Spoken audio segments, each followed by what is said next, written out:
Terima kasih udah hadir lagi di kelas PKUTA Institut.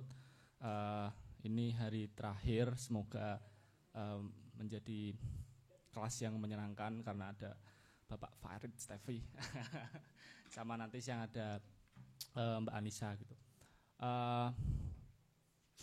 Materi pagi ini itu akan membicarakan soal apa itu budaya populer dan tentunya kaitannya nanti dengan harapannya bisa menjadi bisa jadi tambahan pengetahuan untuk teman-teman ketika nanti mengembangkan proyek prototyping di kampung. Sekarang udah ada Mas Farid Stefi, seorang seniman, vokalis, politisi, kadang-kadang aktivis juga, yang akan memberikan materi soal budaya populer. Oke. Mungkin itu seperti biasa. Mas perlu perkenalan dulu nggak pesertanya teman-teman?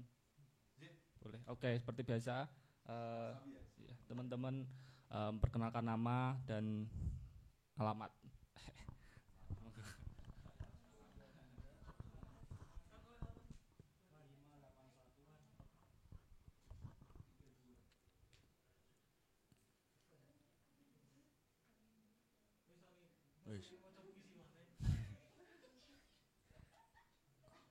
Oke, selamat pagi kawan-kawan. Nama saya Munif. Saya Munif dari UIN Wali Songo Semarang, Mas Devi. Alamat Pancakarya, Semarang Timur, belakang Pasar Burung. Terima kasih. Pagi teman-teman. Perkenalkan, nama saya Yafi Sabda. Alamat saya dari Ungaran. Saat ini status saya mahasiswa di Universitas Negeri Semarang. Perkenalkan, nama saya Bentar. Alamatnya Manyaran Atas ini. Saya statusnya sebagai mahasiswa USM. Saya Alda Gemelina, biasa dipanggil Alda, mahasiswa Fisika UNES. Alamatnya, domisilinya sekarang di UNES, tapi alamat asalnya Grobogan. Selamat pagi teman-teman. Perkenalkan, saya Iza, saya dari UIN Wali Songo. Tinggal masih di Ngalian. Kayaknya itu ya. Sebenarnya perkenalan kan udah setiap hari. Pagi teman-teman. Perkenalkan, aku Tata, aku asal dari Semarang, lulusan Sastra Indonesia Undip. Kenalin, saya Acong dari Pekalongan. Status saya pacaran.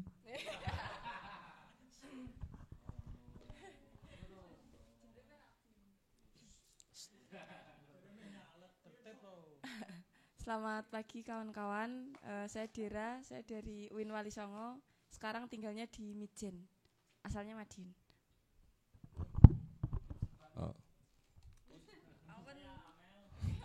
Oke, perkenalkan, nama saya Zahwan. Saya mahasiswa dari Universitas Negeri Semarang, asal domisili Prodedi.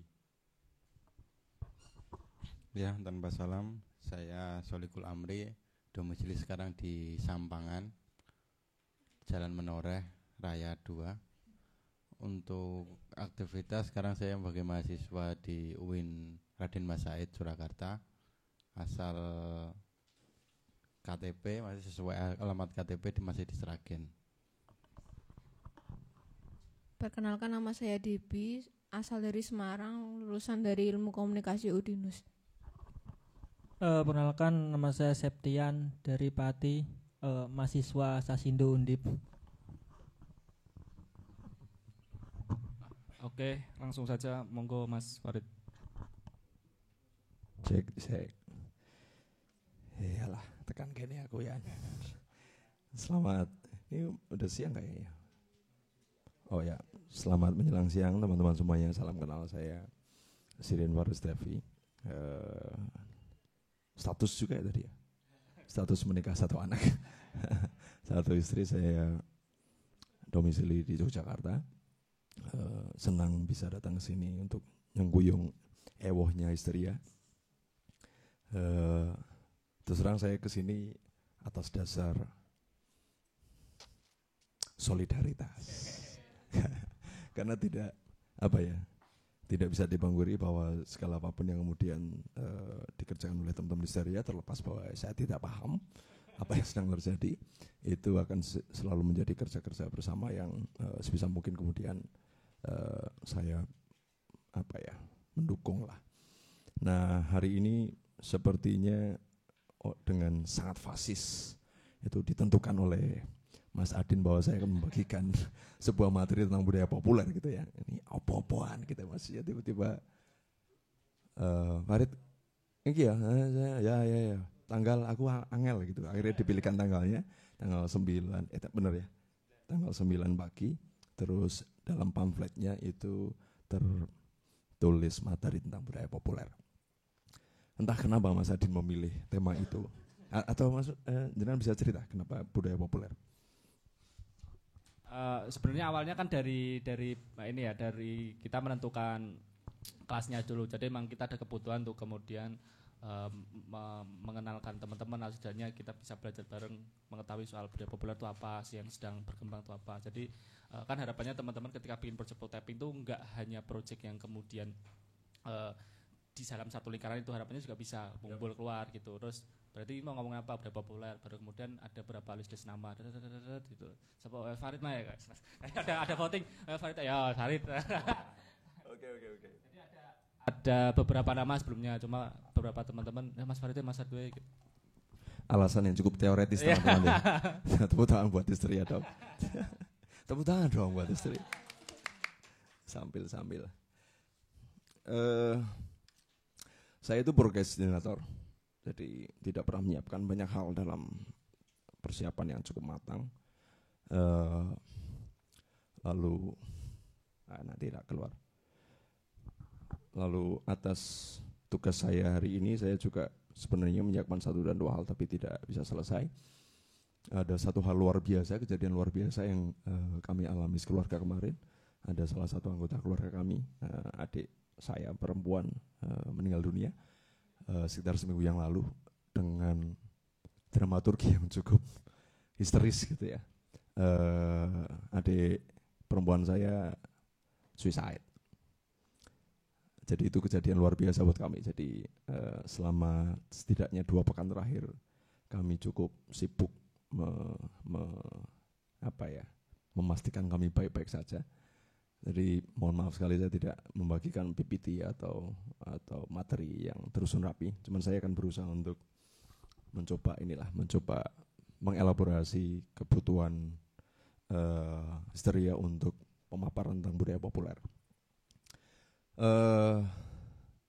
Saya hari ini sudah tidak berada di suasana duka, tapi makanya santai aja. Cuman itu sekali lagi satu hal yang benar-benar membuat kami patah.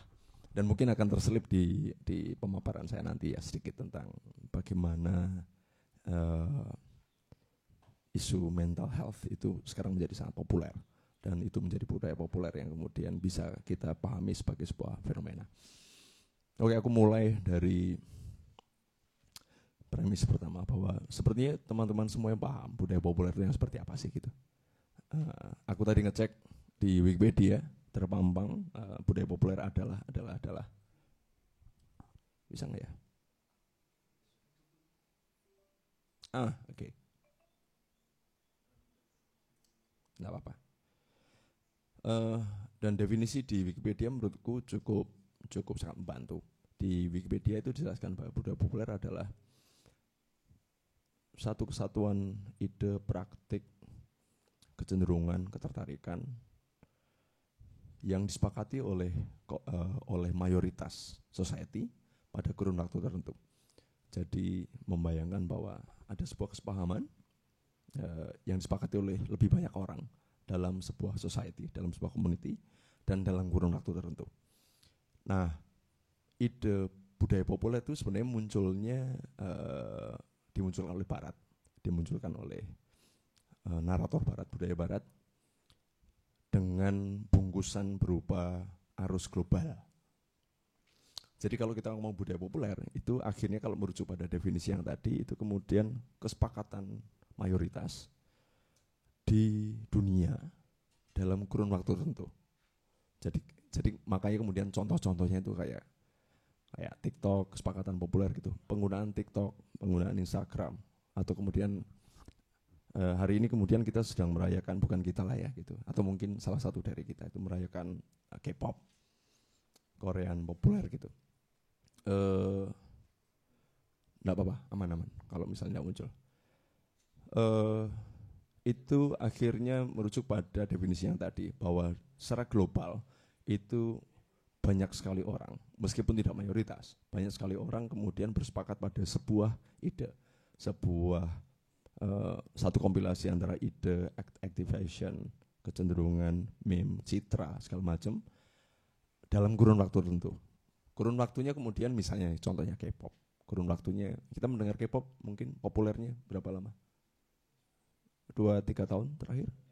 Meskipun K-pop itu ada sejak dulu dan mungkin akan luruh bentar lagi gitu ya. Makanya kemudian budaya populer itu selalu melekat pada paradigma global, seluruh dunia, globe wise gitu, mulai dari Indonesia sampai Indonesia lagi, atau mulai dari Indonesia sampai Indonesia lagi itu secara global. Nah, pengalaman populer, budaya populer itu kan sebenarnya akhirnya meskipun kita tidak tertarik, kita terpapar, ya nggak sih? Nggak ada yang nggak tahu K-pop lah, meskipun tidak suka, tapi seenggaknya kemudian selingkaran kita kemudian ada yang tahu K-pop gitu. Atau misalnya nggak usah K-pop, Instagram atau TikTok, setidaknya di antara kita kemudian menggunakan itu semuanya. Apakah itu premis itu sah? Karena bisa jadi teman kita di ujung Sumeneb atau kemudian di ujung Gunung Kidul di tempat saya lahir itu mungkin tidak menggunakan Instagram, tidak menggunakan TikTok, atau tidak tahu K-pop sama sekali gitu. Atau juga bisa diperiksa dengan cara seperti ini, bisa jadi di Semarang ini simbah kalian juga nggak ngerti K-pop. Keluarga kalian yang ada di yang tidak menggunakan tools digital kemudian tidak bisa mengakses itu. Itu kemudian menceritakan bahwa budaya populer kemudian juga lekat dengan distribusi informasi berupa media, berupa siapa sih yang bisa kemudian menggunakan media dan menggunakan media-media itu mempropaganda idenya. Jadi itu menurut saya kemudian konsepsi utamanya. Satu, ada ide yang ditawarkan, kedua ada marketnya, terus ketiga kemudian ada usaha untuk kemudian mempropaganda itu terus menerus sampai satu ide itu kemudian disepakati secara masif, secara mayoritas. Oke, kira-kira sampai situ dulu. Jadi ada beberapa prasyarat ya kita membicarakan budaya populer. Tetapi itu tadi masih dalam konteks global, dalam konteks keduniaan gitu, dalam konteks globe. Kita kemudian harus bersepakat dengan seseorang di Nigeria gitu bahwa Instagram itu ada. Hari ini Instagram itu ada, kita bersepakat dengan satu orang di Nigeria. Atau kita harus bersepakat dengan satu orang di nggak tahu di mana bahwa TikTok itu sekarang menjadi sesuatu yang berarti gitu. Atau kemudian K-pop itu kita akui sebagai sebuah tawaran budaya yang kemudian mendesak dan mau nggak mau kita harus dengar. Meskipun sekali lagi kita nggak konsum itu gitu. Oke, bagaimana jika saya mau segera fokus ke bahasan yang saya mau sampaikan gitu. Bagaimana jika definisi itu kemudian kita periksa dengan cara melekatkan beberapa parameter berikutnya. Bagaimana jika si global tadi itu kemudian kita semati dengan konteks keruangan yang lebih fokus gitu. Misalnya budaya populer Semarang, atau budaya populer Jogja, atau budaya populer Gunung Kidul, atau kalau misalnya ini Stonen ya, budaya populer Stonen, atau budaya populer histeria, atau budaya populer dirimu sendiri. Nah itu menjadi suatu hal yang kemudian bisa menarik untuk kita periksa. Karena kita mungkin ngapain kita bahas TikTok, ngapain kita bahas Instagram kan ya, ngapain bahas K-pop gitu. Tapi tadi logiknya kemudian harus tangkap dulu. Ada idenya, ada medianya, kemudian ada usaha untuk kemudian mendistribusikan ide itu terus menerus pada market yang kemudian kita sasar.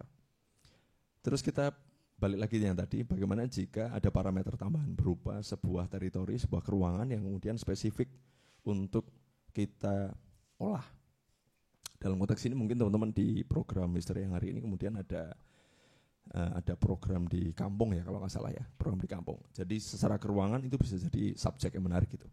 Kampungnya namanya apa ya kalau nggak salah? Kampung yang kampung kota ya. Artinya kalian akan tersebar di kampung-kampung yang tidak jadi satu gitu kan ya. Oke. Misalnya kampung A, taruhlah kita mengambil sampel kampung Wonolopo, Wonolopo ya. Atau kampung yang di Pentakalaps itu kampung apa namanya? Tambarrejo gitu ya. Tambarrejo menjadi sampel. Bagaimana jika kemudian ada pop culture budaya populer di kampung Tambarrejo? Itu menjadi fokusnya gitu. Ini sebagai sampel aja. Terus kemudian dalam kurun waktu tertentu. Sejak ini sekali lagi sebenarnya adalah teori komunikasi dan propaganda biasa, maka kemudian harus meletakkan parameter berikutnya dalam kurun waktu. Kurun waktunya misalnya kita taruh selama 5 tahun gitu. Budaya populer di Tambarrejo selama 5 tahun. Itu sebenarnya sudah mengubah paradigma kita gitu. Yang tadinya kita ngomongin TikTok, Instagram, K-pop, kita tiba-tiba punya pertanyaan, lalu apa budaya populer yang ada di Tambarrejo? Gitu kan? Ini satu hal dulu gitu. Dan mungkin teman-teman mulai berangan-angan, apa ya budaya populer? Budaya populer tadi kan sekali lagi ya, sebuah ide, praktik, kecenderungan, meme, citra, segala macam yang disepakati oleh banyak orang. Dan itu tidak hanya melekat pada barang-barang yang seakan-akan sekarang dilabeli pop gitu.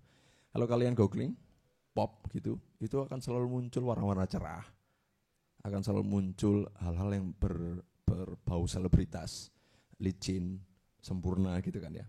Tapi apakah semua yang populer selalu seperti itu? Saya membuat catatan tadi sedikit gitu.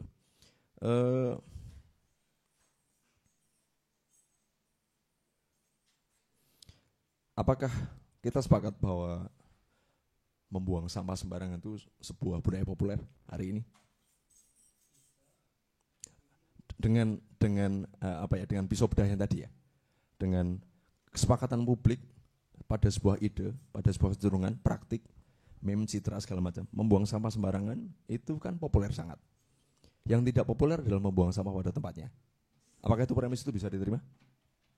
Apa ya, logika gitu bisa diterima nggak? Di hari ini ya, di hari ini gitu. Atau gini deh, kita lepaskan Tambarrejo dulu. Tapi misalnya budaya populer hari ini di Indonesia, korupsi itu budaya populer. Iya kan? Meskipun kita nggak usah by data lah, maksudnya itu urusannya di nanti yang begitu-begituan. Tapi aku cuman mau membantu kita bersama untuk menata logik budaya populer gitu. Ada banyak hal yang sebenarnya problematik, itu sangat populer.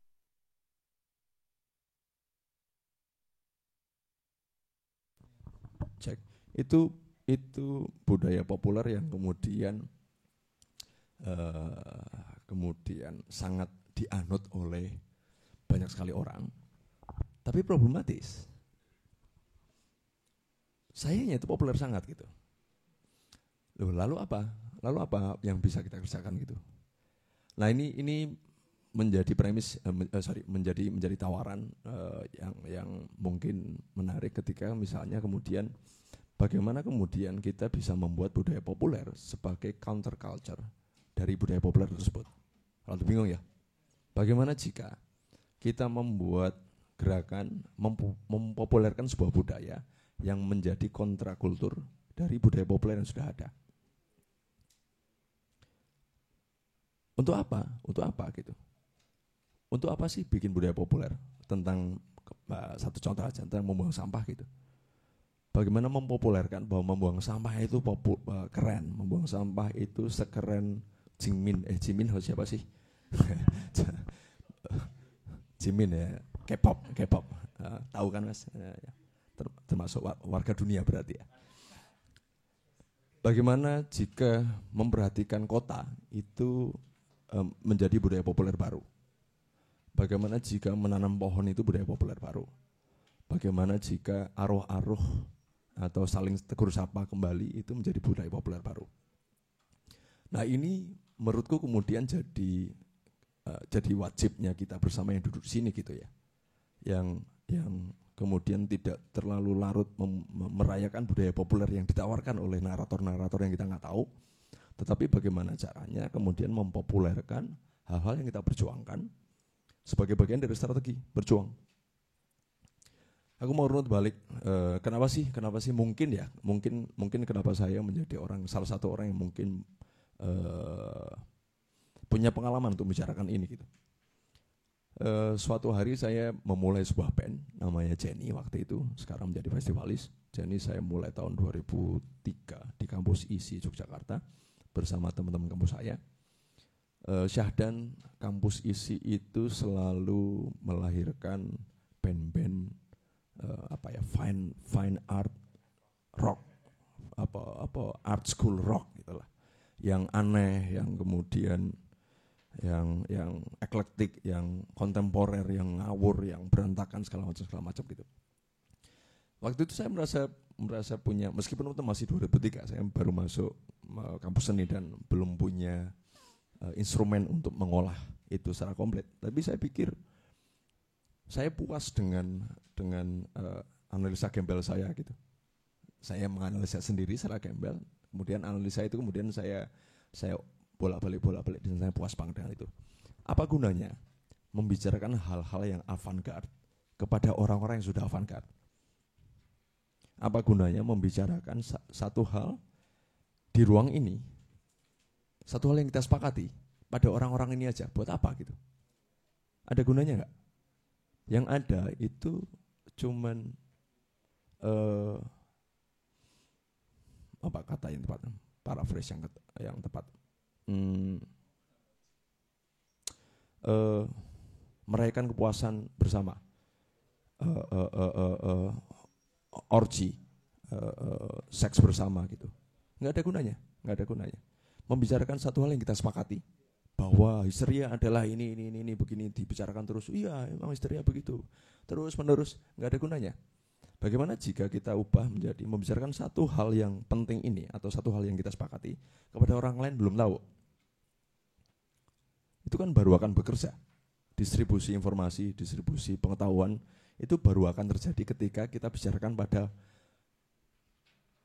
komunitas atau seseorang atau klub atau siapapun yang belum tahu ini, dan kita rasa mereka penting untuk tahu.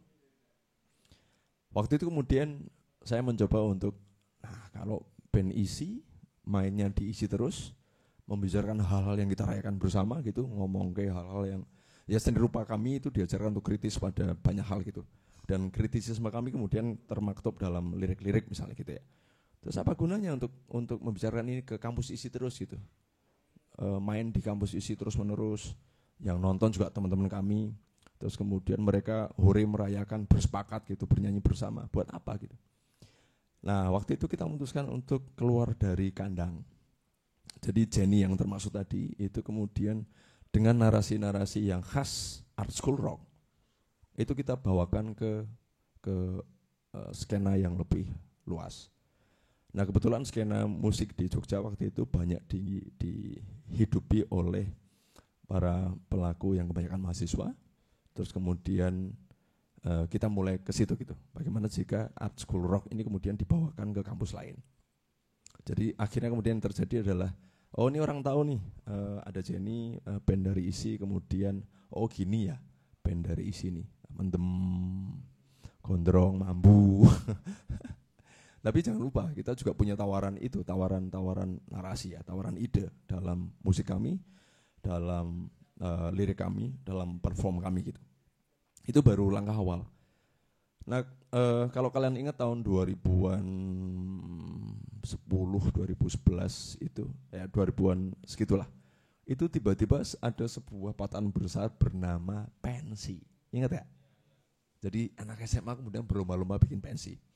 Kebetulan waktu itu Jenny itu mendapatkan kesempatan untuk masuk di acara-acara pensi. Oke, jadi bayangkan sekarang art school rock itu main di pensi. Sejurus kemudian 3 tahun kemudian band ini jadi makin dikenal. Yang tadinya hanya ditonton oleh 10 orang kami yang sangat bersemangat sesama mahasiswa seni. kemudian bersepakat dengan apa yang kami tawarkan terus-menerus, bersorak-sorak terus-menerus, tiba-tiba bergeser ke audiens dari kampus lain, terus tiba-tiba bergeser ke audiens anak SMA. Suatu hari saya sadar betul di atas panggung itu tiba-tiba anak-anak SMA itu bernyanyi sebuah lagu yang berjudul Manifesto Postmodernism. Itu perkara yang anak SMA nggak makan. Bayangkan itu nggak? Bayangin itu dulu. Tiba-tiba anak-anak SMA yang mereka lagi asik-asiknya adu cakep motor, terus kemudian lagi adu kekuatan mabuk, adu tawuran gitu, tiba-tiba mereka mendengarkan Manifesto Postmodernism dan bernyanyi. Itu disaksikan oleh Wendy Putranto dan Jim Multazam, sempat mereka tulis di blognya mereka dan di interview mereka. Mereka heran ada satu band di Jogja namanya Jenny yang nonton anak SMA ini kemudian menyanyikan lagu Manifesto Postmodernism. Dan isi lagunya memang tentang itu, tentang postmodernism dan manifesto-manifestonya gitu. Premisnya waktu itu saya bilang dalam lagu tidak ada yang baru di bawah matahari. Oke, satu babak cerita itu kemudian saya pelajari sebagai bagaimana distribusi ide itu harusnya melampaui kesepakatan-kesepakatan yang membuat kita nyaman. Percobaan untuk membicarakan postmodernism di anak SMA bukan tentang postmodernismnya, bukan tentang Jenny-nya, tapi bagaimana sebuah ide itu kemudian harus dilontar jauh, dilenting jauh ke audiens yang mungkin akan sangat susah untuk kita bayangkan mereka mau menerima. Karena buat kami, band kami akan lebih enak untuk kemudian ya lebih asik juga kalau misalnya terus ya udah ketemu sama teman-teman yang sepakat aja gitu. Terus ya udah di sini ruang nyamannya. Kembali lagi bahwa keputusan kami untuk membicarakan hal-hal yang kami yakini itu penting kepada orang-orang yang nggak tahu itu menjadi keputusan tepat yang membuat hari ini band saya menjadi festivalis dan band saya makin populer dan band saya makin didengarkan oleh orang-orang yang bukan dalam konsep komunikasi awalnya gitu. Hari ini festivalis itu mulai banyak mbak-mbak muda mahasiswa awal tahun gitu berhijab, meneriakan lagu tentang mati muda itu biasa gitu, biasa. Dan itu sebuah keberhasilan. Buat saya itu adalah itu sebuah paparan tentang bagaimana budaya populer bekerja. Membicarakan sebuah ide melampaui ruang-ruang nyaman yang sebenarnya kita bisa lebih gampang untuk mendistribusikannya. Tapi bagaimana ide-ide yang kita bawakan itu kemudian bisa melenting jauh dan sampai ke orang-orang yang kita nggak tahu siapa gitu. Menurut saya si Jimin tadi itu juga tidak membayangkan akan didengarkan oleh Faris Tevi yang di Gunung Kidul. Tapi mereka jelas membuat skema itu gitu. Mereka jelas bagaimana membuat ini sangat populer. Kemudian sampai ke telinga-telinga yang kita nggak tahu itu siapa gitu. Lalu pertanyaannya, buat apa sih populer gitu? Ya nggak sih, pertanyaan fundamentalnya buat apa sih populer? Emang buat apa? Buat apa? Ya tinggal dimasukin aja si case yang tadi. Kita pasti bisa menjawab, kenapa sih membuang sampah harus populer? Membuang sampah di tempat yang benar harus populer? Ya nggak? Terjawab nggak? Langsung terjawab nggak? Ketika misalnya kita bicarakan kenapa sih harus populer? Ya segampang, ya karena merawat kota itu harus menjadi kegiatan budaya populer. Karena berdiskusi itu harusnya menjadi budaya populer. Karena ngantri di kasir Indomaret atau kemudian setidaknya ngeplang ketika mau belok itu tuh harusnya menjadi budaya populer. Bukan hanya korupsi, bukan hanya membuang sampah di sembarangan, bukan hanya taking credits pekerjaan orang lain, bukan hanya hal-hal yang nilainya negatif gitu ya.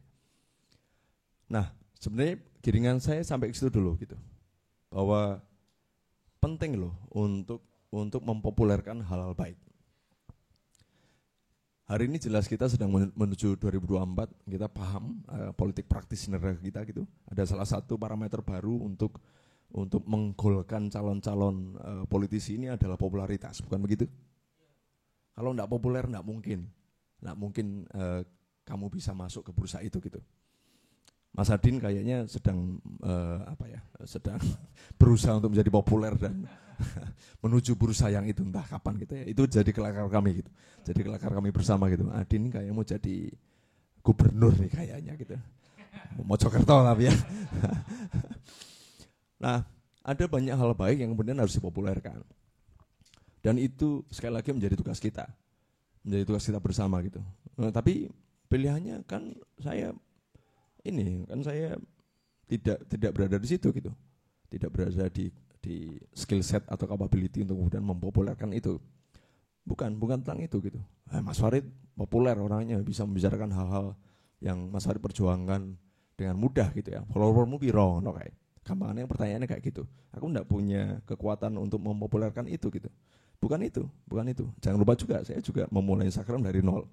Jangan lupa juga saya juga dari Gunung Kidul yang tidak punya aset, punya modal intelektual atau modal kultural yang bagus gitu. Bahkan saya berstigma, Gunung Kidul itu berstigma besar. Jadi saya merangkai itu menjadi sebuah kerja pelan-pelan supaya kemudian saya di titik di mana saya bisa punya kekuatan untuk mempopulerkan hal-hal yang kemudian saya perjuangkan. Mulai dari band, kemudian seni rupa, terus kemudian kerja desain. Dan saya akan mempatkan ide-ide yang menurut saya baik untuk dipopulerkan. Nah, saya tadi ambil contoh sedikit aja tentang musik ya. Tentang musik itu sebuah kalimat yang terangkai dalam sebuah lagu berjudul Manifesto Postmodernism itu sampai anak SMA. Itu menurut saya itu bagaimana budaya populer bekerja dalam skop yang sangat slimen, sangat sederhana, sangat sepele gitu. Itu adalah skema yang sama yang terjadi pada K-pop, pada Instagram, pada budaya populer sempat sampai ke kita gitu. Boleh teman-teman mengingat dulu budaya populer sempat mampir di telinga kalian, di kesadaran kalian. Supreme, Fixkir kalau sebutan tempat lain. Apalagi? Silakan, selebang-selebung aja. Apa budaya populer yang sempat masuk ke kepala kalian? Converse. Gelang kesehatan. Oh iya.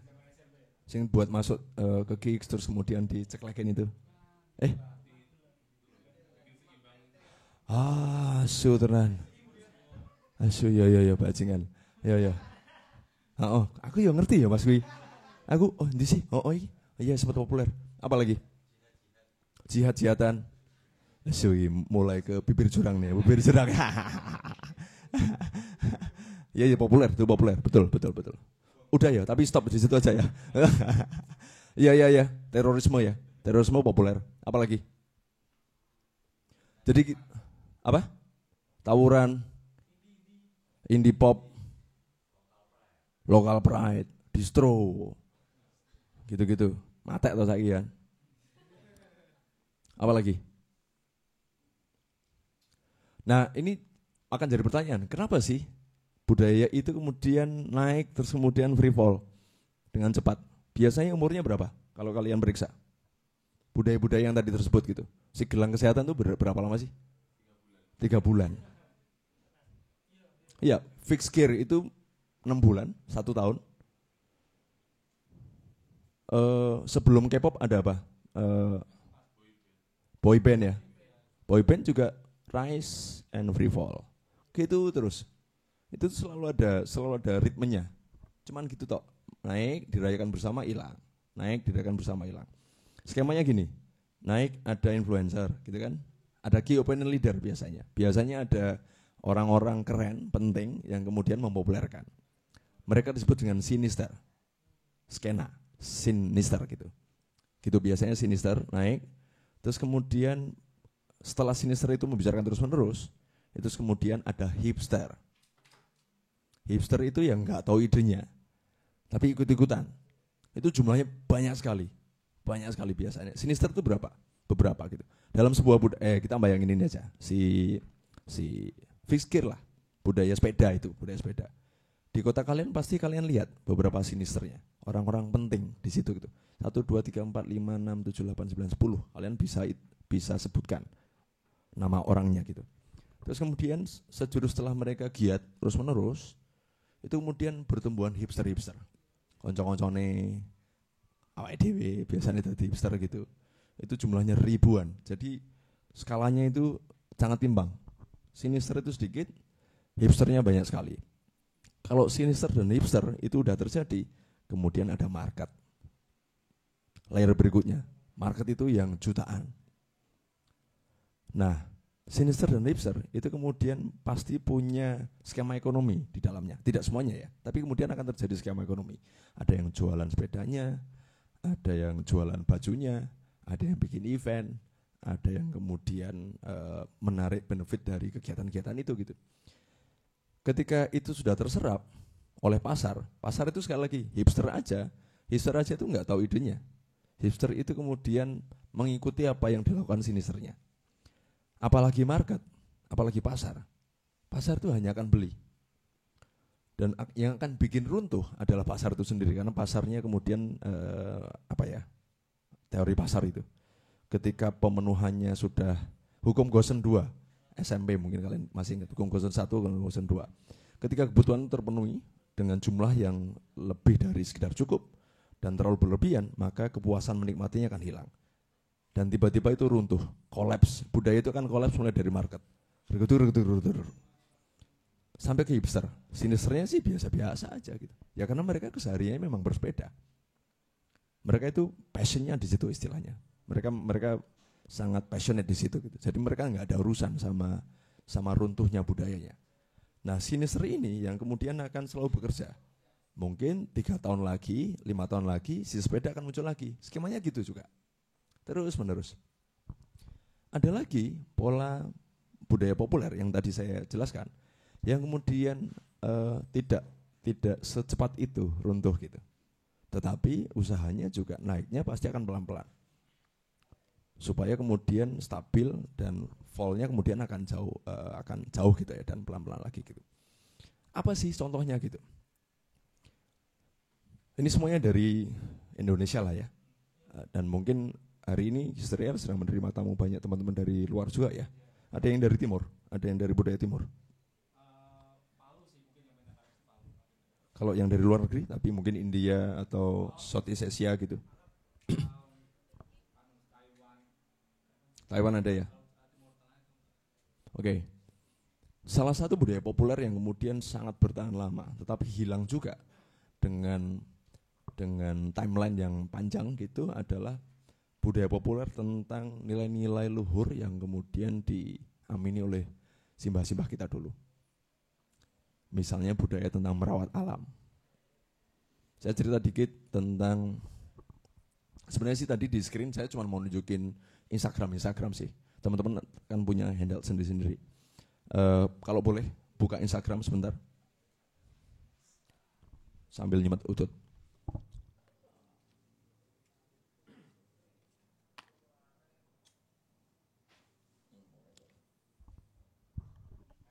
Coba cari Resan Gunung Kidul.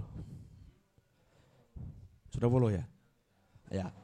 Bagi teman-teman yang belum tahu, ada Resan, RESAN Gunung Kidul. Itu sebuah komunitas di Gunung Kidul yang kemudian giat untuk merawat, menanam, mengkonservasi pohon-pohon besar di Gunung Kidul. Itu bukan budaya populer. Hari ini belum jadi budaya populer, tapi pernah menjadi budaya populer di mungkin 200-300 tahun yang lalu. Kenapa begitu? Ya karena pohon-pohon itu kan tumbuhnya membutuhkan waktu yang sangat lama untuk sampai ke titik sangat besar. Asumsinya gini, mbah buyut kami di Gunung Kidul itu menanam si bibit-bibit pohon itu. Tapi bisa jadi juga itu bibitnya dibawa oleh burung, kemudian tersebar secara permakultur gitu ya. Tersebar dengan sendirinya, kemudian tumbuh sampai menjadi gede. Tapi kenapa pohon itu bisa menjadi gede? Karena kemudian dirawat. Berarti ada keterlibatan manusia di situ gitu. Tidak dipotong, tidak dirusak. Jadi ada budaya merawat pohon. Dan kenapa budaya itu kemudian dilakukan dan kemudian diamini sampai sebegitunya populer? Kalau kalian tahu kalau misalnya kalian dari Jawa aja, dari Jawa, mulai dari barat sampai timur pol, kalian akan mendapati pohon-pohon besar itu sekarang itu biasanya di situs-situs pemerintah. Ada beringin di balai dusun, ada beringin di sekolahan, beringin besar, atau ada beringin di titik-titik yang dianggap angker. Itu masih ada, mulai dari ujung Jakarta sampai Surabaya. Bahkan di Jakarta itu banyak sekali sekarang beringin-beringin yang di pinggir jalan itu banyak sekali. Budaya merawat pohon itu menurutku adalah budaya populer yang waktu itu kemudian menjadi sebuah praktek dari ide merawat lingkungan. Dan itu sekarang hilang. Gitu kan? Nah, saya bandingkan dengan tadi yang naik turunnya 3 bulanan tadi loh. Gelang kesehatan naik kemudian turun, kemudian fixed gear naik setengah tahun kemudian turun lagi gitu.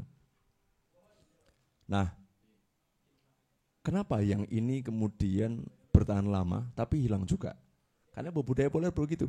Cuman bedanya yang ini itu bisa bertahan dalam kurun waktu yang cukup lebih panjang daripada si hal-hal yang tadi gitu. Terus yang membedakan apa? Ya karena ada ideologi, ada ide.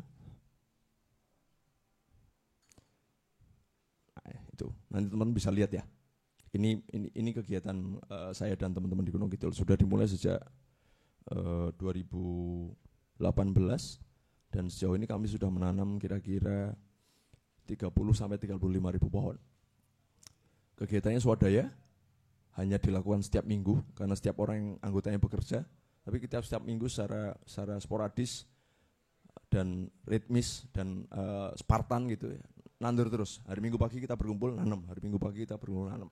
Kegiatannya cuma nanam pohon, kalau enggak membersihkan sumber air, kalau enggak kemudian mengunjungi pohon-pohon besar yang masih tersisa gitu. Dan kami meyakini bahwa it was pop culture waktu itu. It was pop culture. Dan ada usaha untuk membuatnya menjadi pop. Apa sih usaha yang membuatnya menjadi pop? Itu menjawab, karena aku enggak punya kemampuan untuk mempopulerkan ini mas gitu. Followerku cuma 1000 misalnya gitu. Bagaimana bisa aku mempopulerkan ini gitu? Jawabannya bukan itu. Jawabannya itu hanya tools, itu hanya skema komunikasi biasa. Nanti gampang dijelaskan. Teman-teman kalau belajar teori komunikasi itu gampang banget. Di-hack itu gampang banget. Diakali gampang banget. Yang menjadi syarat utama untuk membuatnya menjadi populer adalah landasan kebermanfaatan. Kenapa ini harus dilakukan? Kenapa ini penting dan mendesak untuk dilakukan? Buat kami di Gunung Kidul sekali lagi, merawat pohon itu sangat penting untuk dilakukan. Kenapa? Ya karena ini merawat cadangan air kami di Gunung Kidul. Gunung Kidul itu kalian tahu lah ya stigmanya, kurang air, kering, gersang, batuan kapur, paparan kars di sekujur Gunung Kidul. Terus gojek-gojekannya ya mesti rata ratus. Aku ratus sih mau, memang gitu. Tapi aku nggak berangkat dari Gunung Kidul tadi, berangkat dari Jogja. Nah, stigma itu ternyata tidak benar. Ada suatu masa di mana Gunung Kidul itu dihabisi pohon besarnya dalam 2 kali masa. Adalah masa penjajahan Belanda dan masa penjajahan Jepang. Tapi yang sangat masif itu masa penjajahan Jepang. Jadi Gunung Kidul itu hari itu adalah hutan berisi pohon-pohon besar dengan jumlah air dalam tanahnya itu yang sangat mencukupi kebutuhan masyarakatnya. Terlepas bahwa pertumbuhan populasi ya hari ini. Tetapi pada masa pendudukan Jepang itu semua pohon di Gunung Kidul dihabisi untuk logistik perang. Jadi gampang kalau misalnya kemudian kita nge-track di masa penjajahan Jepang ada jembatan militer yang dibangun oleh Jepang, yaitu kayu-kayu dari tempat kami. Dan itu dijelaskan by data. Itu kenapa sekarang hari ini banyak NGO Jepang yang masuk lagi Gunung Kidul selalu tentang menanam pohon. Itu bagian dari rasa bersalah mereka. Jadi Gunung Kidul itu patahnya menjadi kekurangan air itu ketika masa pendudukan Jepang. Sebelumnya Gunung Kidul itu adalah kawasan hutan belantara. Jadi kami masih punya satu bagian hutan yang terselamatkan.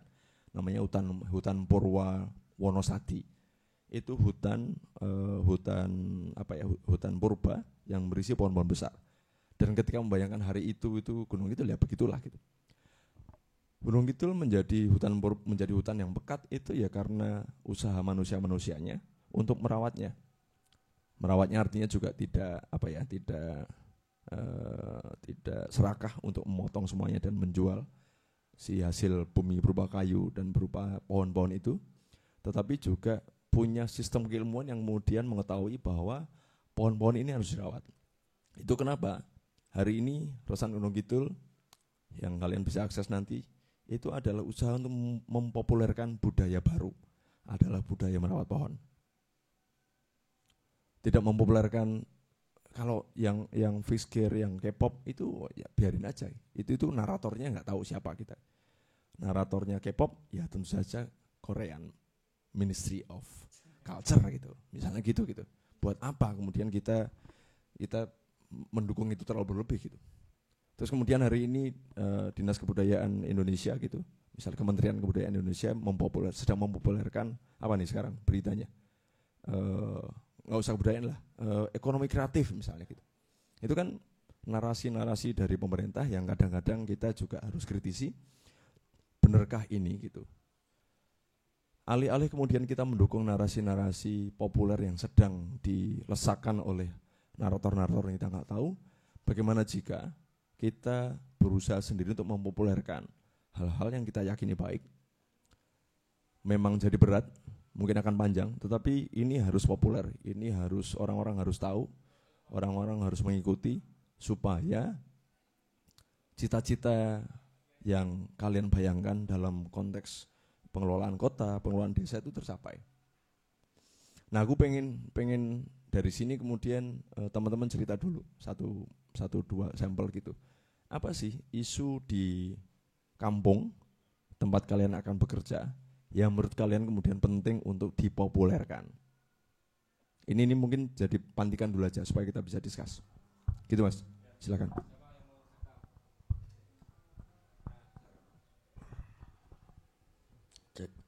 Terima kasih.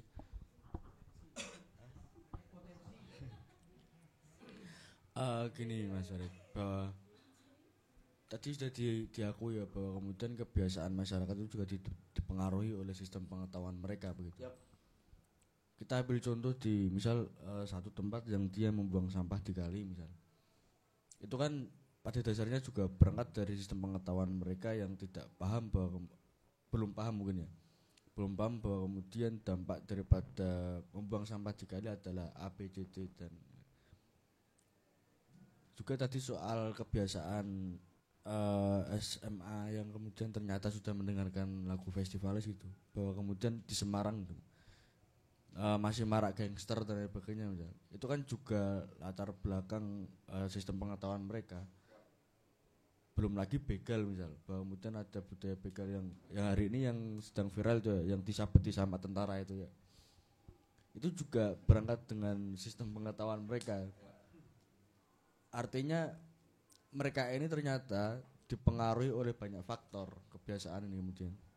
Misal kita ambil contoh soal begal misal. Kalau kita telisik lebih jauh bahwa kemudian ternyata begal lahir karena sistem pengetahuan jelas. Yang kedua adalah sistem ekonominya misal. Dia yang miskin secara fungsional struktural misal. Artinya terkadang kita tidak bisa membuat kontra culture hanya pada ide yang elementer gitu. Jadi bisa jadi kita bicara orang yang buang sampah sembarangan, itu kita juga sedang bicara bagaimana kemudian pendidikan nasional misal. Kita bicara begal, kita juga bicara soal arah ekonomi nasional misal. Artinya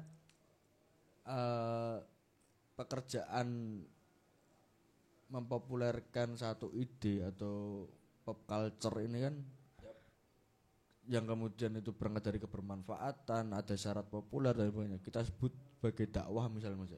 Ini satu dakwah menurut saya. Betul. Jadi satu dakwah ini kemudian memang harus kita baca dan kita pahami sampai pada tataran yang fundamental yang kemudian makanya tidak heran pas yang viral di Twitter tentara mecuti si gangster kan kemudian kan komentar kan pro dan kontra itu. Banyak masyarakat yang kemudian ngomong gak apa-apa Pak habisin tapi jangan mati gitu. Tapi kemudian banyak juga orang-orang yang mengatakan bahwa memang selesai kalau udah digebuki gitu. Memang itu menjawab persoalan gitu. Bahwa kemudian bukan itu yang menjadi akar permasalahan atau akar problem gangster ini misal. Pada kasus-kasus tertentu, pada budaya-budaya tertentu menurut saya misal, kita butuh kecermatan untuk menelisik dan membaca akar atau genealogi budaya tersebut yang kemudian sehingga kita dalam menentukan ataupun merumuskan kontra culture itu tidak elementer. Menurut saya soal rasan dan sebagainya yang Mas Farid sudah lakukan, tak kira itu yang lebih perlu dijelaskan adalah bagaimana kemudian membaca itu tadi hal-hal yang sifatnya lebih mengakar dan lebih fundamental, karena kita nggak bisa ngomong misal kita ke kan saya nanti tugasnya kan di Kemijen Mas. Kemijen itu daerah pesisir dan mereka masih beberapa buang sampah sembarangan di kali. Kan kemudian saya juga nggak bisa hanya ke sana kemudian membelikan tong tempat sampah, kemudian itu juga bukan jadi jawaban. Artinya saya harus membaca lebih jauh bahwa kemudian apa sih yang melatar belakangi mereka katakanlah membuang sampah di kali. Mungkin bicara efektivitasnya, mungkin bicara soal karena buang di kali kan otomatis dia larut dan hilang gitu katakan. Tapi kalau buang sampah di depan rumah akan ada bau yang banyak. Ya, itulah yang kemudian harus kita jawab bersama secara masif dan komprehensif. Mungkin itu sih Mas yang saya tangkap dari tambahan dari yang jenengan paparkan. Terima kasih.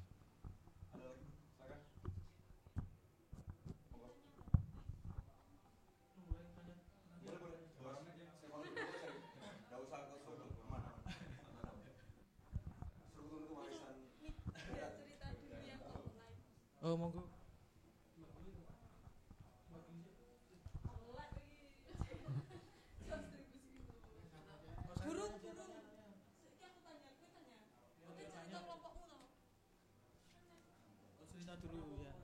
Oke, jadi kelompok kami itu nanti mendapati tugas di daerah Wonolopo. Di daerah Wonolopo itu kalau kemarin sempat kami berdiskusi dengan warga, itu memiliki beberapa aset sejarah. Salah satunya itu dia punya sendang yang diyakini tempat itu dijadikan masjid Wali Songo. Akan tetapi waktu itu masjid itu tidak jadi karena apa? Chef, aku lali yo. Intinya tidak jadi pada waktu itu karena pagi-pagi udah terdengar lumbung, secara mitologinya seperti itu. Nah, ada juga salah satu rumah sejarah yang itu juga diyakini ditinggali Pak Harto apa Soekarno ya kemarin. Siapa? Ada dua versi di cerita tempat kami. Nah, kami anggap itu sebagai salah satu aset yang mungkin bisa dijadikan sebagai narasi untuk kemudian dipopulerkan gitu Mas. Karena mungkin sampai sekarang belum ada orang yang meriset atau menuliskan soal aset itu. Sopo? Tapi kan aset itu kemudian tidak diberikan kepada masyarakat yang pada waktu itu sempat ditulis dari salah satu agensi juga kan. Namun kemudian tidak dipublikasi dan dia tidak intens mengabarkan hasil risetnya itu ke warga. Jadi dia hanya mengambil saring informasi lalu dia olah terus tidak dikembalikan lagi ke masyarakat. Nah, hal itulah yang mungkin membuat kami ingin mempopulerkan hal itu sebagai salah satu aset di kampung yang akan nanti kami buat prototype project dari peka kota ini. Itu sih Mas.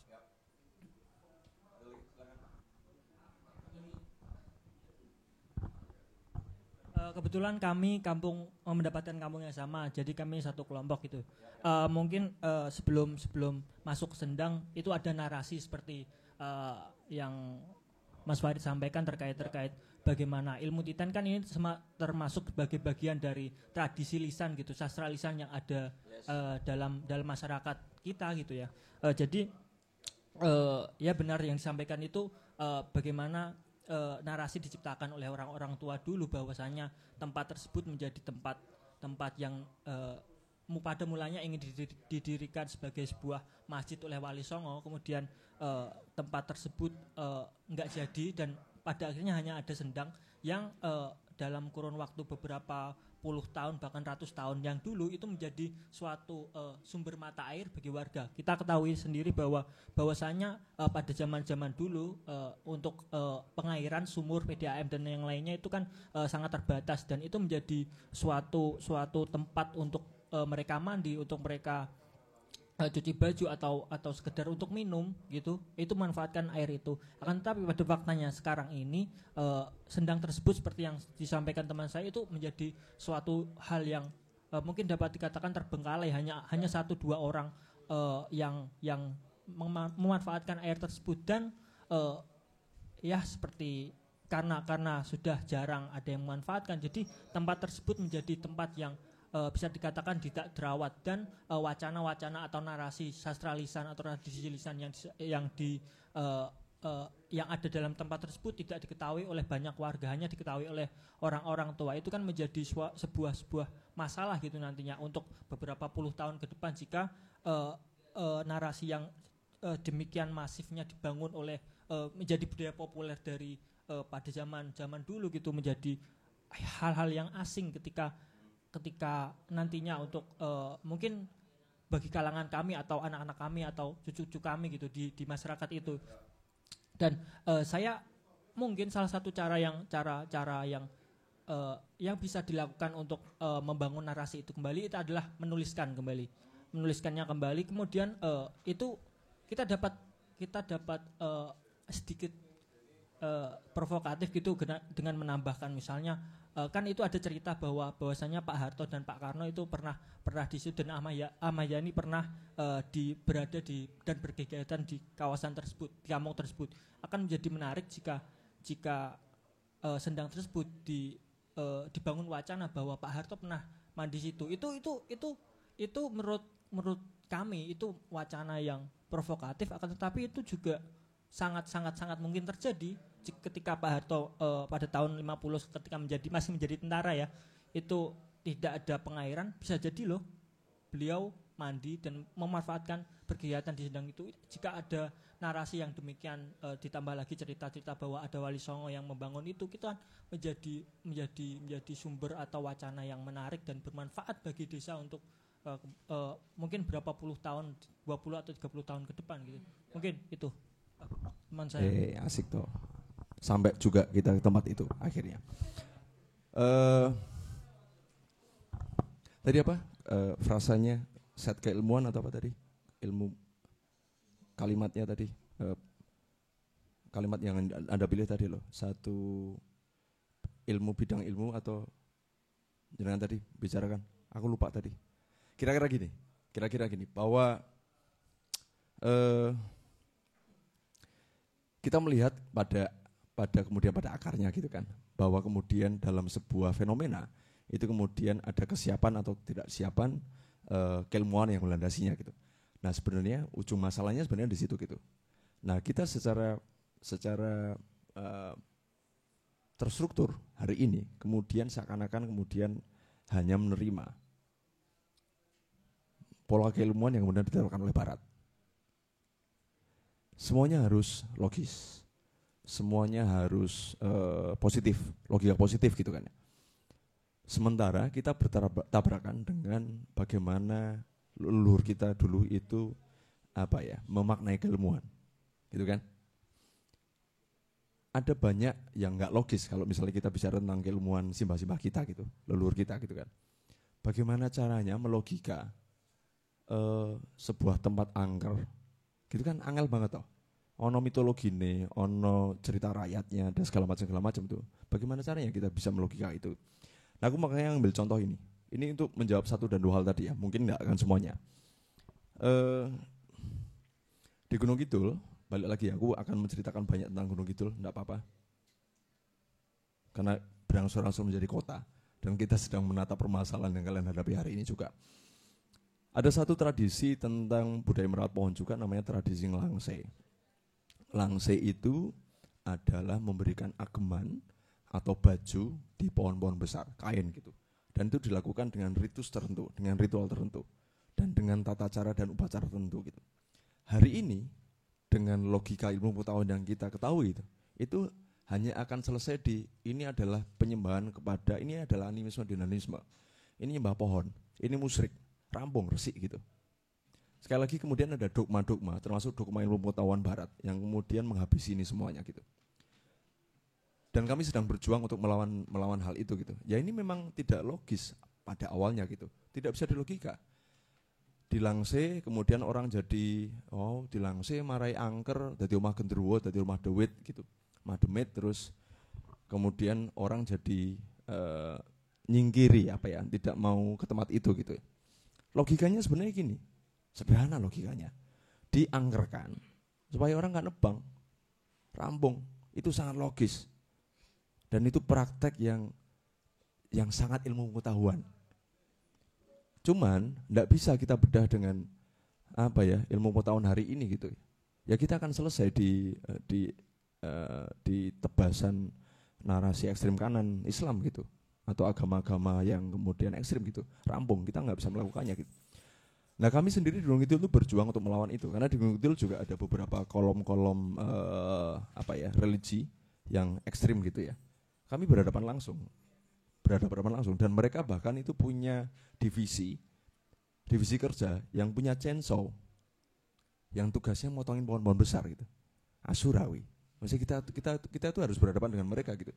Tetapi budaya yang langse itu kita pahami sebagai upaya nenek moyang kita dengan pendekatan mereka, pendekatan yang sudah diuji dari tahun ke tahun, bahwa pohon itu harus dilindungi. Caranya seperti apa? Dilangse seperti apa? Diangkerkan pada dasarnya itu. Dibuat angker, dibuat orang kemudian jadi sungkan. Jadi enggak mau pipis di situ.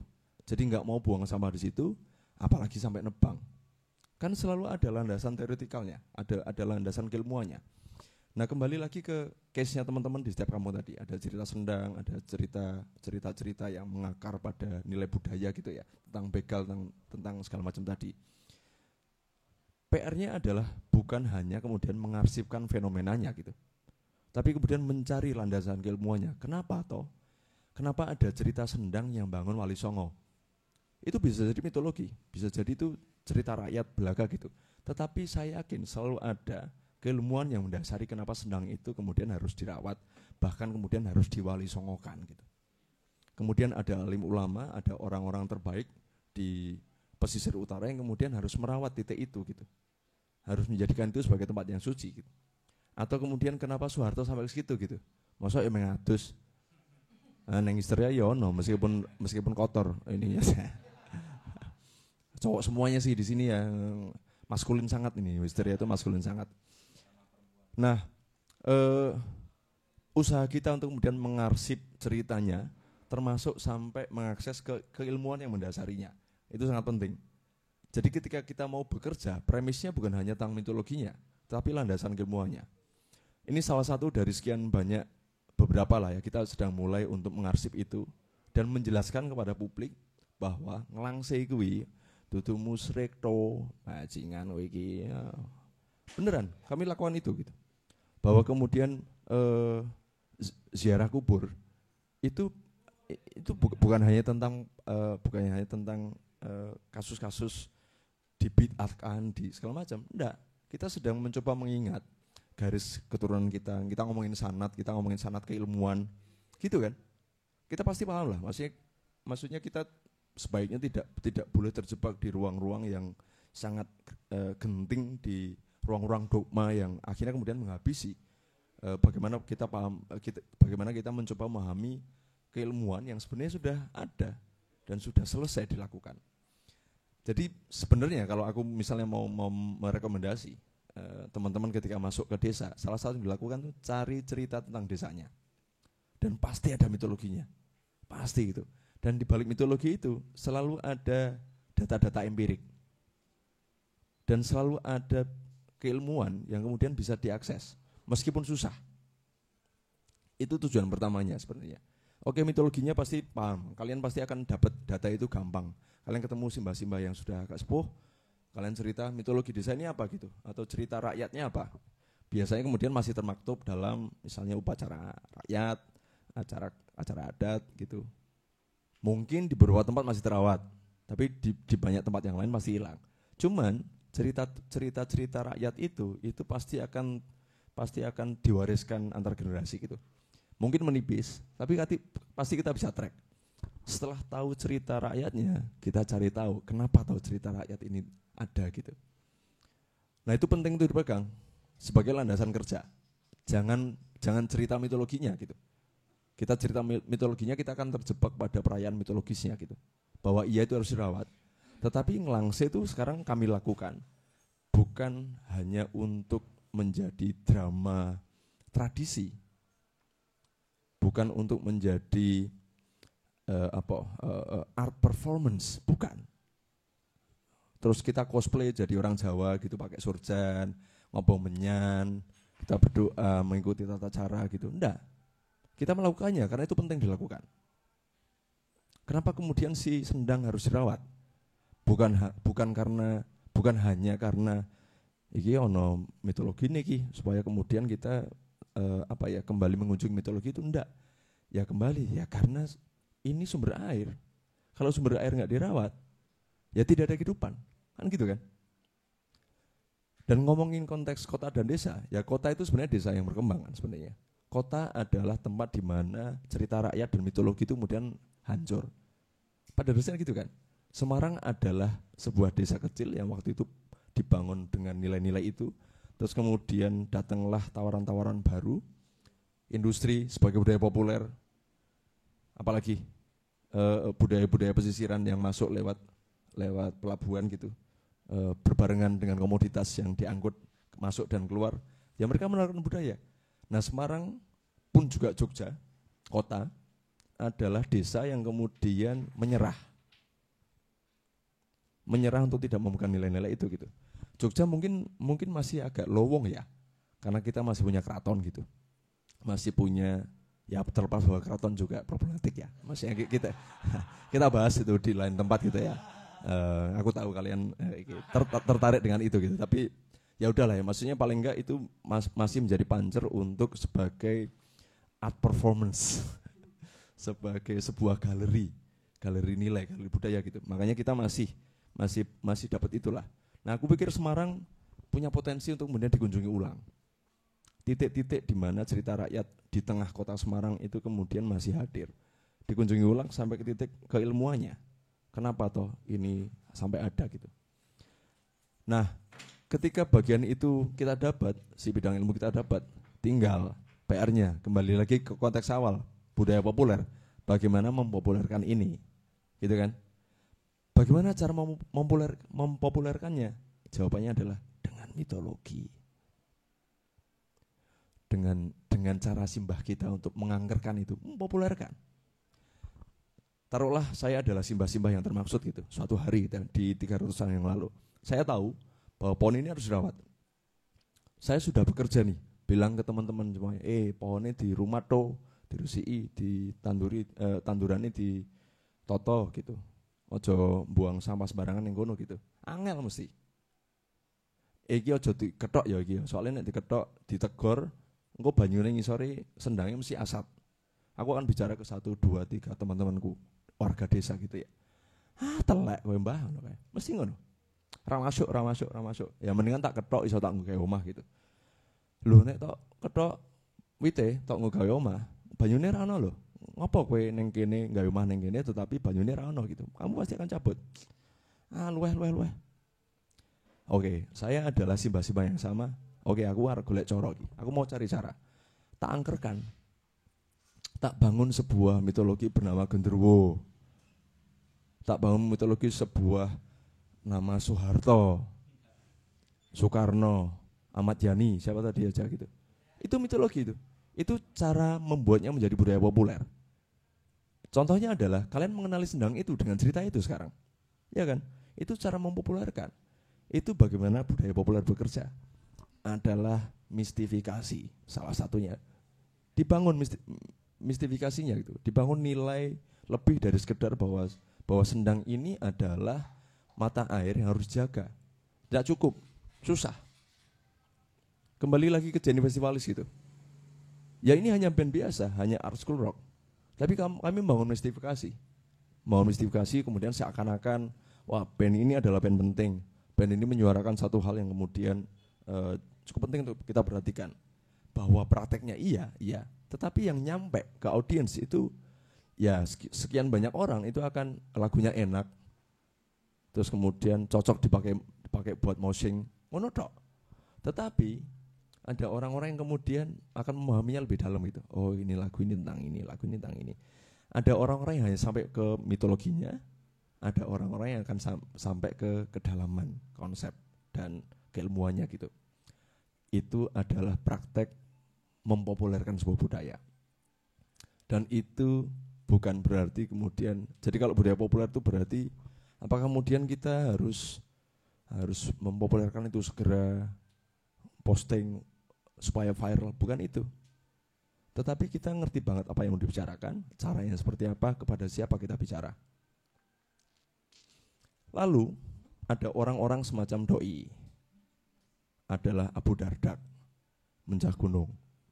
Dia ceritanya ada gunung kapur tinggi banget, terus kemudian dia sendirian, itu kemudian mencari jalur air, karena dalamnya ada airnya, kemudian akhirnya tembus sendirian, pakai alat sendiri, pakai linggis, bertahun-tahun, sama 8 tahun kalau nggak salah, itu mencah gunung, mencari jalur air. Kemudian akhirnya airnya bisa diairkan, dialirkan ke warga. Terus kisah hebat Mbah Sadiman, yang dia dengan sendiri itu menanam satu bukit di Wonogiri dengan swadaya. Terus kemudian sekarang sudah menjadi hutan yang dari sekarang menjadi pahlawan dia. Terus di Gunung Kidul ada Mbah Ngadimo. Ini juga Mbah Ngadimo itu melakukan penanaman sendiri di bukit bernama Telawah. Kami sudah sampai ke sana dan sudah menyaksikan bagaimana giatnya Mbah Ngadimo. Si bukit yang tadi gundul kemudian sekarang sudah berisi pohon-pohon besar dan muncul mata air di bawahnya. Siapa sih mereka bertiga? Mereka bertiga adalah sinister. Mereka bertiga bukan hipster. Mereka bertiga adalah orang-orang yang melakukan ini dengan tulus karena tahu, ilmunya itu tahu. Karena kalau aku nggak melakukan ini, aku berarti adalah orang yang merugi. Karena kalau nggak salah satu yang harus dilakukan pada ilmuwan adalah membagikannya kan ya, dan mempraktekannya. Mereka adalah orang-orang yang tahu ilmunya dan mempraktekannya dan menjadi sinister untuk budaya populer yang sedang dibangun. Mereka bertiga menurut saya adalah orang-orang yang akan menjadi sinister dalam konteks budaya populer bernama menanam pohon. Apa yang bisa kalian lakukan dengan praktek kalian di kampung-kampung tadi ya? Cari cerita rakyatnya, cari tahu landasan keilmuan kenapa cerita rakyat ini muncul, dengan pemahaman bahwa cerita rakyat itu adalah usaha untuk mempopulerkan ini. Terus kemudian bagaimana kemudian merekontekstualisasi keilmuan itu di tantangan zaman sekarang. Dan jadilah sinister. Jadi kalian hanya butuh beberapa orang saja untuk memulai ini gitu. Tidak butuh konsensus publik pada awalnya, tidak butuh. Tidak butuh kemudian kolektivitas yang besar untuk melakukan sesuatu yang besar pada awalnya gitu. Itu utopis lah ya. Kemudian kalian masuk kampung, programnya berapa lama? 2 minggu terus merubah desa gitu. Telek itu masih. Rak mungkin gitu. Rak mungkin. Yang kalian bisa lakukan itu mencari potensi-potensi sinister di desa itu gitu. Cari anak mudanya atau nggak usah anak muda deh. Cari warganya yang mereka mungkin mereka selesai di mitologi cerita rakyat gitu. Terus kalian bisa menyumbang, ini loh Mas, Dek, Pak, keilmuannya itu kayak gini. Kenapa sendang itu harus dirawat gitu? Ini karena begini. Lampirkan data-data intelektual kalian gitu. supaya mereka yakin, oh ini ternyata bukan hanya tentang mitos, ini tentang sesuatu yang harus dilakukan dan sebenarnya sudah dikuasai oleh orang-orang terdahulu gitu. Terus encourage mereka, dorong mereka untuk melakukan kerja-kerja yang apa ya, yang apa istilahnya kemudian konteksnya hari ini, kemudian tepat guna di lingkungan mereka, terus kemudian mereka punya pengaruh meskipun sedikit, pelan-pelan aja. Itu tuh pelan-pelan kemudian kalian bisa periksa nanti, semoga ya, semoga apa yang kalian kemudian inisiasi di kampung-kampung itu, ya membayangkan itu akan terjadi lagi, akan terjadi hasilnya mungkin 10 tahun ke depan. Gitu, kalau saya melihatnya gitu. Saya karena akhiri sesi ini, nanti mungkin habis ini kita tanya jawab gitu Mas ya, dengan bagaimana saya melihat mereka bertiga ya, Bang Adimo, Mbak Sadiman, sama Abu Dada gitu. Mereka adalah pejuang-pejuang, adalah sinister-sinister yang murni, karena mereka itu tidak egois. Kenapa saya bilang tidak egois? Pejuang-pejuang egois adalah pejuang-pejuang yang berharap hasilnya mereka saksikan. Menurutku mereka bukan pejuang. Pejuang itu yang bukan yang ayo kita lakukan ini dan harus cepat karena aku mau menyaksikan ini berhasil. Bukan itu. Pejuang-pejuang ini adalah kemudian hanya melakukan apa yang mereka cintai dan mereka yakini. Terus kemudian mereka paham betul bahwa ketika ini berhasil, mungkin mereka tidak akan menyaksikan. Mereka hanya menyiapkan sesuatu untuk generasi berikutnya. Itu menurut saya pelajaran besar dari mereka gitu. Jadi sekali lagi aku tidak membayangkan kalian masuk kampung terus kemudian selama 2 minggu akan membuat kampung. Tidak mungkin. Dan pun itu mungkin dilakukan, yang terjadi adalah hal-hal yang kemudian akan menurut saya sih nggak akan tepat, pasti nggak akan tepat. Itu sama seperti bagaimana program-program pemerintah kita ya, melebu mengenai duit, berubahlah itu matane gitu. Ya ora lah ngono carane gitu. Kasih sesuatu yang memang jadi modal baik untuk kemudian perubahan yang lebih baik, setidaknya sampai 10 tahun ke depan, 20 tahun ke depan. Syukur-syukur perubahan yang kalian bisa bayangkan, perubahan baik ini kemudian yang akan merasakan itu anak cucumu gitu. Itu menurutku karakter perjuangan yang menurutku menarik. Jadi saya mendorong teman-teman untuk mencari itu di kampung-kampung ini dan kemudian kembali mengakses nilai-nilai tadi, kembali kemudian mengarsipkan keilmuannya, terus kemudian memunculkan kembali, mungkin butuh satu set mistifikasi baru. Ada satu cerita tentang Mbah Kodok di Solo, bukan di Solo, teman-teman Solo punya proyek tentang merti sendang, merti mata air, sampai harus memunculkan mitologi baru. Mbah Kodok kawin peri, itu anyar dibuat. Bener-bener dibuat, kayak kita lagi nggawe event. Kira-kira piye ya? Ya wes nggawe peri anyar, jenenge ngene, karakternya ngene bla bla bla bla bla bla bla. Terus ono satu sosok namanya Mbah Kodok. Mbah Kodok itu manusia. Terus kemudian dibuat eventnya berubah mereka kawin. Benar-benar disaksikan oleh warga, jadi ewoh, ada temanten, ada laki-laki, tidak ada perempuannya, hanya kursi kosong. Tapi ada orang meyakini itu peri yang nikah sama Mbah Kodok ini. Peri ini adalah peri penjaga sendang. Terus ada wayangannya, segala macam. Itu cara membuat mitologi baru. Bahkan bisa sampai dilakukan seperti itu, ketika memang diperlukan. Atau ketika memang tidak ada mitologi yang kemudian yang bisa diakses kembali gitu ya. Ya syukur-syukur teman-teman nanti ketemu sama itu ya, ketemu sama hal itu ya. Terus bisa coba dicek ulang gitu. Nah, kita bisa optimizing itu dengan tools komunikasi yang kita punya sekarang. Dengan jaringan, dengan sosial media, dengan jaringan media yang kita punya, dengan instrumen-instrumen komunitas, instrumen-instrumen kolektif yang kemudian bisa mendorong itu untuk jadi sesuatu yang penting lagi gitu. Menurut saya itu sebuah pilihan ya. Itu bukan satu-satunya, sekali lagi. Itu bukan satu-satunya, cuman sekali lagi itu yang sedang saya yakini dan sedang saya kerjakan di Gunung Kidul. Sebelum tanya jawab atau sebelum diskusi, Gunung Kidul hari ini sedang menghadapi sebuah tantangan besar. rencana tata ruang warganya sudah disahkan di Prolegnas. Itu 30 tahun ke depan akan ada perubahan masif di Gunung Kidul, pengalihan ruang lahan, fungsi lahan, terus kemudian narasi pariwisata padahal penambangan segala macam. Dan itu pasti terjadi karena kami menganggapnya itu proyek nasional, dan itu memang proyek nasional, itu proyek yang dijagani betul. Tidak mungkin gagal. Pun bisa dicegah, tapi kita mungkin bisa mencegah berapa persen lah. Tapi tidak mungkin gagal, itu pemerintah akan tabrak terus gitu. Itu sama halnya terjadi Wadas, sama halnya terjadi Kendeng. Kendeng gagal kan ya, tapi habis itu ya sama aja gitu. Masih bergulir terus menerus ya. Penambangannya menjadi penambangan rakyat yang pura-pura penambangan rakyat, tapi juga ada industri di dalamnya. Enggak, yang kayak gitu kita udah paham betul lah. Aku berhenti untuk bakar ban di depan DPRD. Aku berhenti demo bukan karena aku nggak sepakat dengan praktek itu, tapi karena menurutku itu tidak pernah berhasil. Aku tidak mau mengecilkan perjuangan teman-teman di parlemen jalanan di gitu, enggak. Aku melakukannya juga, dan aku masih mendorong teman-teman muda untuk tetap mencoba itu ya. Tapi ada satu perkara lebih yang ada satu perkara yang lebih fundamental di Gunung Kidul kami adalah kemudian mengarsipkan kembali nilai-nilai, mengakses kembali cerita-cerita rakyat, kemudian mencari tahu keilmuannya, terus kemudian mempopulerkannya kembali dengan cara apapun. Itu yang sedang kami lakukan.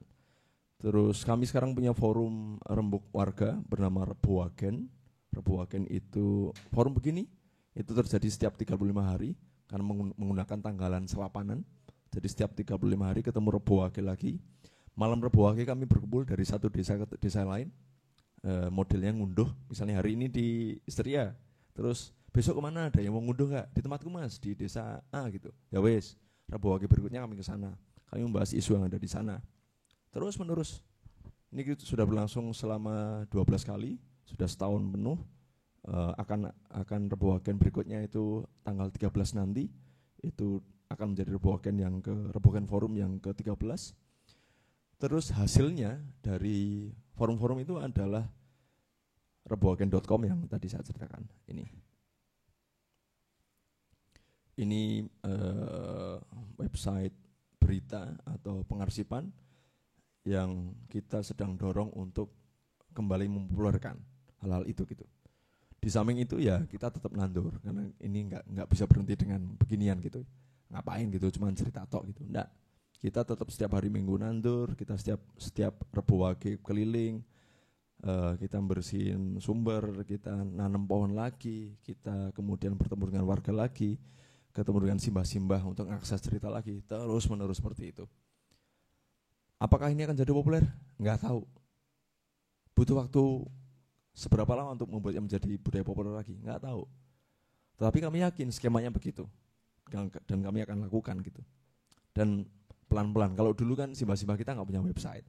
Nah ini maksudnya kemudian instrumen yang kita punya sekarang yang digunakan. Ya Rebowagen akhirnya jalan Instagram, jalan website, jalan gerakan fisik juga gitu.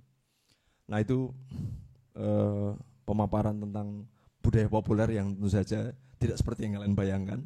Nah, mungkin aku juga tidak mengerti harapannya Mas Adin dan teman-teman di Histeria apakah arahnya tentang ke sini. Tapi saya menebak-nebak karena ini tentang bagaimana kita merawat kota dan merawat kampung. Jadi mungkin itu pendekatan budaya populer yang paling dekat lah. Bagaimana kita bisa menggunakan konsepsi budaya populer untuk berkontribusi di giat-giat kampung dan mendorong kota dan kampung itu jadi lebih baik lagi. Matur nuwun. Oke, terima kasih Mas Farid, pemaparan yang sangat inspiring, inspirasi. Mas, karena ini jam 12 dan Jumatan, gimana kalau forumnya kita tutup, tapi kalau teman-teman yang masih mau di sini ngobrol sama Mas Farid gitu gimana? Ya Jumatan ini gini tapi. Oke teman-teman, karena ini udah jam 12 dan ada beberapa teman-teman yang Jumatan, mungkin forum ini saya tutup aja dulu. Terima kasih Mas Farid. Tapi kalau teman-teman masih ada yang di sini mau menanyakan materi-materi tadi atau ngobrol-ngobrol lain dengan Mas Farid juga silakan. Mas Farid bersedia Mungkin itu ya teman-teman, terima kasih. Kelas pertama saya tutup. Wassalamualaikum warahmatullahi wabarakatuh.